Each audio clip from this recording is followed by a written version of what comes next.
on va réaliser les madeleines. Pourquoi je choisis cette recette? Parce que c'est la recette officielle du CAP pâtissier. Si vous faites cette recette, ça marche à tous les coups. Pour réaliser cette recette, il vous faudra de la farine, de la vanille, des zestes de citron, du beurre, du lait, des œufs, de la levure chimique, du sucre cassonade, de l'huile, du miel et une pincée de sel. Il y a pas mal d'ingrédients, mais ça reste vraiment très simple. Alors on va commencer par faire fondre le beurre. On va commencer par fendre la gousse de vanille. Avec le dos du couteau, vous aplatissez la gousse de vanille sur la planche. Un petit coup de couteau bien au centre et vous récupérez précieusement les grains de vanille. C'est ça qui va parfumer la fameuse madeleine. L'origine de cette madeleine, il y a deux hypothèses. La première, c'est une pâtissière à Commercy qui invente ce petit gâteau pour le roi Stanislas. Et la deuxième hypothèse, c'est pour récompenser les pèlerins de Saint-Jacques-de-Compostelle, on fabrique un petit gâteau en forme de coquillage. Je mélange les œufs entiers avec la vanille et on va rajouter les jaunes d'œufs. On va rajouter le lait, un petit mélange liquide bien homogène. On va rajouter un tout petit peu d'huile et du miel pour deux raisons. Premièrement, pour une question de goût et deuxièmement, parce que le miel a une composition différente du sucre et va texturer un peu plus la madeleine. Alors, on rajoute du sucre et puis on va rajouter un petit peu de zeste de citron. Alors, si possible, non traité après récolte. Là, vous pouvez vous faire plaisir, hein. Vous pouvez parfumer vos madeleines comme vous aimez. L'huile de bergamote, du rhum et pourquoi pas de l'eau de fleur d'oranger. J'adore aussi. On va rajouter une belle pincée de sel pour le contraste des saveurs. On mélange la levure chimique avec la farine et on va ajouter l'ensemble à l'appareil à madeleine. On va rajouter le beurre fondu progressivement. Ça, c'est pour la gourmandise et pour le moelleux des madeleines. L'appareil à madeleine est terminé. On va laisser prendre un tout petit peu au réfrigérateur pour qu'il durcisse. Allez, on beurre les moules. Pour faire un beurre pommade, vous sortez une demi-heure, trois quarts d'heure du réfrigérateur. Il devient pommade. Et là, une petite couche bien régulière. Si vous n'avez pas confiance en vos moules, vous avez le droit de mettre un tout petit peu de farine. Ça s'appelle chemiser. Alors, le meilleur moule à madeleine, ce sont des moules en fer parce que le fer est plus conducteur que le silicone ou le plastique. La pâte est refroidie, alors on va la coucher. Alors moi j'utilise une poche à douille parce que c'est plus facile. On garnit les moules aux trois quarts et on va remettre une dizaine de minutes les madeleines au froid pour qu'elles figent et après on va les enfourner directement pour faire une réaction thermique et avoir des madeleines qui poussent le mieux possible. Mes moules sont garnis et maintenant on va les mettre au frais. 10 minutes de repos au réfrigérateur et maintenant on va les cuire à 210 degrés pendant 5 minutes. On va baisser la température du four à 180 degrés. On va les poursuivre la cuisson pendant 2 à 3 minutes. On y va, c'est parti. Les madeleines sont cuites, vous avez vu 7 minutes, ça va très très vite. Et ce qui est très intéressant, c'est qu'il y a un côté croustillant, c'est pour ça qu'on les démoule sur une grille, et un côté moelleux. Ça c'est vraiment super simple à réaliser. Là, ce qu'il faut bien comprendre sur une recette de madeleine réussie, c'est dépeser juste et surtout ce choc thermique. Vous laissez bien refroidir votre appareil, une cuisson un petit peu vive et vous avez vu, ça marche à tous les coups. Alors maintenant, c'est à vous.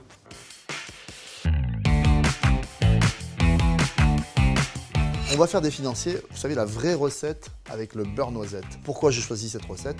Parce que c'est vraiment mon péché mignon. Alors on y va, c'est parti. Pour faire des financiers, il vous faut du beurre, du sucre glace, des blancs d'œufs, une pincée de sel, de la poudre d'amande et de la farine.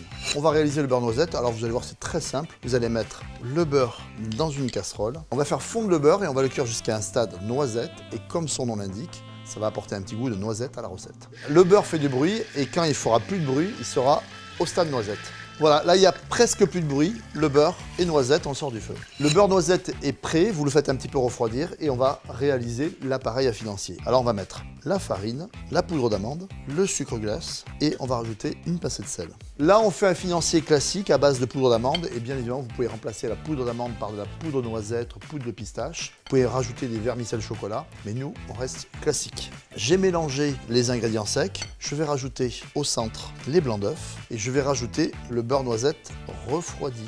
Et on mélange, on part du centre pour éviter les grumeaux et progressivement, voilà, on élargit le mouvement avec le fouet. C'est super simple à faire, hein. L'appareil à financier est prêt, maintenant on va passer à la cuisson. Préférez un moule en métal parce que la chaleur est plus conductrice et vous aurez un financier croustillant et moelleux à l'intérieur. Vous allez chemiser, c'est-à-dire beurre, farine selon la qualité du moule, mais là, pour celui-là, j'ai pas besoin. Et on garnit les moules délicatement.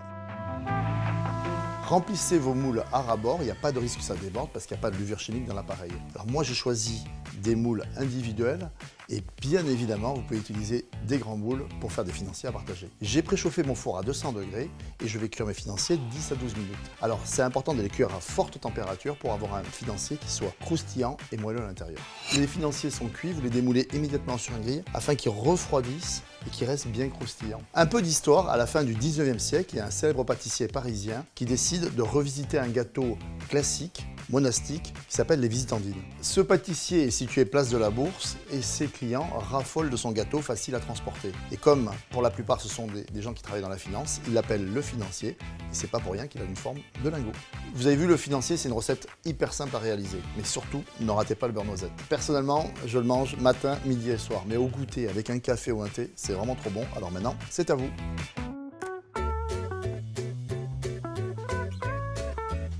On va faire des macarons au chocolat. Alors pourquoi je choisis cette recette? Parce que c'est celle du CAP pâtissier. C'est un classique. Alors on y va, c'est parti. Pour réaliser les coques macarons au chocolat, il vous faudra de la poudre d'amande, du sucre glace, du cacao amer et des blancs d'œufs. Pour la meringue italienne, il vous faudra du sucre semoule, de l'eau et des blancs d'œufs. Pour la ganache, il faudra du chocolat noir et de la crème fraîche liquide. On va réaliser les coques macarons au chocolat. Alors on va mélanger la poudre d'amande avec le sucre glace et le cacao amer. Vous mélangez les trois ingrédients. Soit vous avez un mixeur très puissant pour mixer cette poudre et faire une poudre très très fine, ou alors vous allez passer au tamis ce mélange de poudre. Alors pourquoi je passe au tamis? C'est pour avoir un mélange très très fin et pour avoir un macaron bien lisse. Les poudres sont tamisées et on va rajouter les blancs d'œufs. Alors on les bat un petit peu pour les rendre un tout petit peu homogènes. Et hop, et là, avec une maryse, on va incorporer les blancs d'œufs. Et on va obtenir une pâte assez épaisse. Voilà, vous obtenez une pâte consistante, homogène. Et maintenant, on va s'occuper de la meringue italienne. Alors, on va réaliser la meringue italienne, qui est une étape importante des macarons. Alors, on va mettre dans une casserole de l'eau, du sucre semoule. On remue juste un tout petit peu comme ça. On a un feu assez fort. Mon sirop est à 110 degrés. Et maintenant, je vais commencer à monter les blancs-neige assez rapidement. Mon sirop est à 121 degrés, je vais le verser assez rapidement sur les blancs en neige. Je vais ralentir la vitesse pour bien cuire la meringue italienne et après, je réaccélère pour bien refroidir la meringue italienne en fouettant. Ma meringue italienne est terminée et elle est refroidie. Là, on a un mélange un petit peu épais. La meringue italienne est un petit peu aérienne, donc on y va progressivement. Et le meilleur instrument pour mélanger la meringue italienne, c'est la maryse. Et on va garder ce geste-là, très délicat, pour garder les bulles d'air de la meringue italienne. Voilà, j'ai incorporé la première partie de la meringue italienne et maintenant, je vais mettre le reste. Et là, on doit être très délicat parce qu'on doit obtenir un mélange lisse et brillant. Et cette étape s'appelle le macaronnage. L'appareil macaron au chocolat est prêt et maintenant on va pocher ou coucher les macarons sur la plaque. Pour un macaron plus lisse, tapotez 2-3 fois la plaque comme ça sur votre plan de travail. Comme ça, vous aurez des macarons plus réguliers. Pendant que les macarons croûtent, on va réaliser la ganache. La ganache, c'est ce qui va garnir le macaron et qui va donner cet intérieur crémeux chocolat. On va commencer par faire chauffer la crème fraîche liquide et on va la porter à ébullition. La crème fraîche est à ébullition, vous stoppez le feu, vous rajoutez les carrés de chocolat et vous remuez pas pendant 2-3 minutes. Vous laissez faire la chaleur de la crème qui va faire son travail et qui va faire fondre le chocolat. Voilà, vous attendez pendant 2 minutes et là, la chaleur a fait son effet. Un petit coup de fouet et vous réalisez la ganache. La ganache est terminée, vous la débarrassez dans un petit récipient et vous la mettez 1 heure au réfrigérateur. Les macarons sont croûtés, ils sont d'aspect plus mat et maintenant on va les cuire à 145 degrés pendant 10 à 12 minutes. Les macarons sont cuits, on va les laisser reposer 20 à 30 minutes et on va les laisser sur leur plaque de cuisson parce que comme ça on va garder un macaron bien moelleux à cœur. Les macarons et la ganache ont refroidi et maintenant on va émulsionner la ganache chocolat. Tout simplement, vous prenez un petit batteur et on va fouetter. Le fait de bien fouetter la ganache permet de faire rentrer de l'air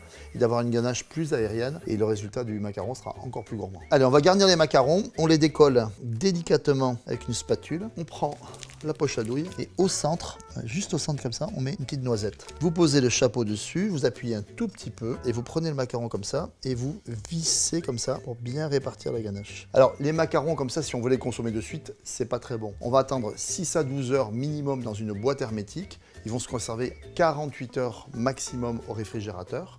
Et puis vous pouvez bien évidemment les congeler. Il faut juste penser à les sortir 24 heures à l'avance et vous allez vraiment vous régaler. Qui n'a jamais réussi un macaron dans sa vie? Enfin, moi, ça m'est arrivé de les rater. La première étape, c'est le macaronnage. Le macaronnage, il faut qu'il soit pas trop liquide, pas trop épais.